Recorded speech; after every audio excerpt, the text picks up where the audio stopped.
What is the one thing we all want as individual investors?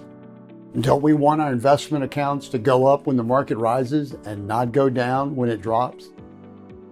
You know, almost everybody can make money when the market rises, but what is it about the falling markets that cause us so much stress? Now, we know on average, in any given 1 year period, the market could experience multiple 5% corrections and possibly a 10% one.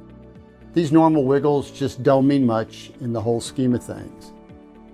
But in addition, on average, you could have a correction of 15% or more about once every 3 years, and a drop of 20% or more about once every 6 years.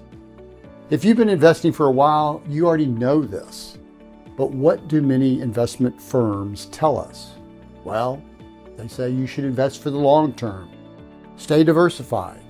It's now a buying opportunity. You know you should be doing these things because given a longer time frame, it does always eventually come back.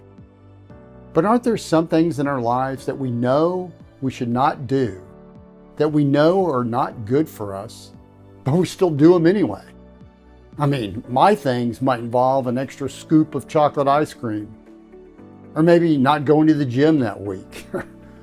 But you know, instead of the industry telling everyone to do this or do that, or that the market will come back, maybe you should be asking yourself, can you always wait for it to come back? Is it possible that even though we know how markets behave, you just don't want to wait through a 20% or more correction? If you decide that you can wait through the next long bear market, then great, stick to it, and you'll probably be fine. But if you decide you can't, or given your current situation, you don't want to, well, that's okay too. We can help. At Porter Investments, we'll still seek those gains that you can make during rising markets in most of those years, but also keep you out of, or at least help to minimize, those periods where you just cannot sit and wait through the market to see what it does. If you want a more specialized and focused approach to protect at least part of your retirement funds, well then give us a call.